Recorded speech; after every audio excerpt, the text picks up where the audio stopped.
Assistant Chief mentioned, we are sending our students, as we have already sent our students to Manual Tech. They are safe. We will feed them, and we have sent out communications to our families. Is there a plan moving forward, considering there's no timetable quite yet on when this will be resolved? Right, we will be developing a plan. We'll be working closely with our other school officials and the fire department as well to develop a plan and make sure we communicate that early on to our families. For families, for parents that are at work that may be doing something, will students be in school the entire day, or will they be getting picked up at Manual Tech early? We always give families the option to pick up their children. We don't ever hold children back. If families, they are more than welcome to come pick up their children. We have communicated that to our families.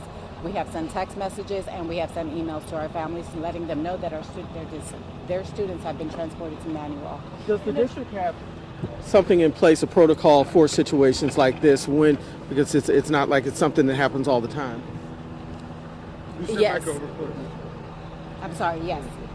Yes, we do. Can you Is talk about that protocol? KCPS aware of any facility issues here at this school? Yes, please. Hey guys, sorry. Ayali Moxley. I'm the public relations manager. Most of you guys know me. Stepping over here. So we do checks when we are getting into this kind of weather to kind of see how everything was operating. We actually had the contractor out to this building last week.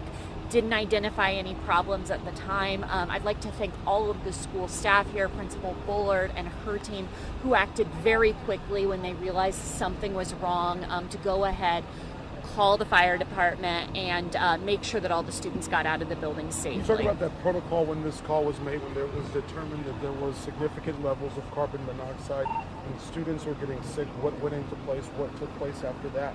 Sure, they immediately called 911. They also contacted our KCPS security and our facilities team. All of them immediately came over, arrived on site to work with EMS, the fire department, emergency operations, to make sure that the building, everyone was out in the building.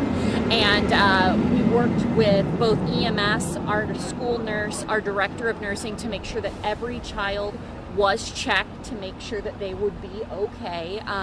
We made the determination that some of our students needed further assistance. Those are the ones that have gone to Children's Mercy. And now we are going to work very closely with the fire department to make sure that this building is safe. And then we will make a determination about what school looks like for these kids for the rest of the week. Right now they are safe at Manual Tech.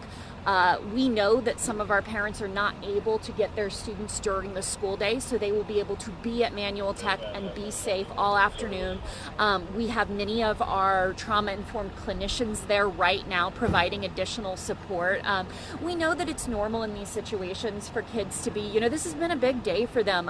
Even if they're fine, they may just need a little bit of additional help. We're going to be watching all kids very closely today to make sure that they are all right. So KCPS, is it protocol for you all to have carbon monoxide detectors within all school buildings here?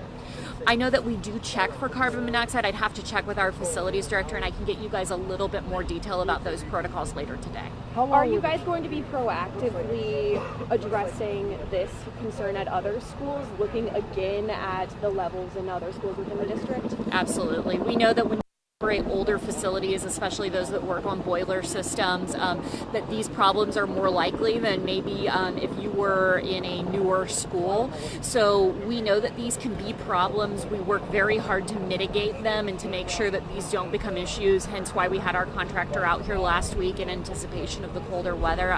We're going to make sure that we find out kind of what happened in this case and make sure that it doesn't happen again. And what's your message to parents that are sitting probably at work right now watching this news unfold? We are doing everything we can for your student. We have a lot of caring adults in this district. We're going to make sure that our kids are okay. We're going to make sure that our buildings are safe. Our student and our staff safety is our top concern. How long were the children outside before you were able to get them into buses? We were able to get our students on the buses pretty quickly, probably within about 30 to 40 minutes. We would like to thank, our emergency personnel. They passed out some blankets, some things like that, because obviously it's a chilly day. We didn't want anyone to be cold. So they were very helpful in making sure that our students stayed warm for the time that they were outside. I have a question for you. What does it tell you that last week the systems were checked and everything was fine, but today this issue arose? Why would that happen? I don't know the answer to that, but again, accidents do happen, and the systems were checked, and things happen within, like she said, these older facilities. It just happens. But I can't commend the school district staff enough for getting the kids outside, helping us quickly evacuate this structure.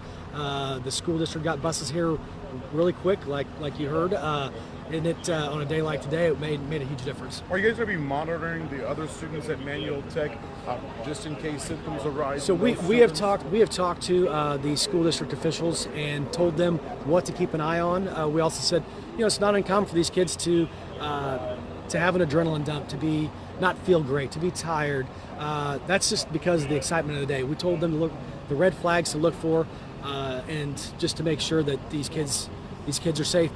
We've also let them know at any time that they feel concerned to call the fire department, and we'll get crews over to Manual Tech to get these kiddos checked out. Yeah, and we are actually streaming right now for our midday show. And you talked earlier a little bit about just kind of this season, not only for schools, but for people in their homes and apartment buildings. What's your message about carbon monoxide poisoning to the greater Kansas City area? Well, we always say it's the silent killer, and it really is. It's a colorless, odorless gas. So the only way to truly know if you have carbon monoxide in the building that you're in is to have a carbon monoxide detector. So we highly recommend folks to have those. Make sure that batteries are updated on them. I was waiting for the beeping to stop, but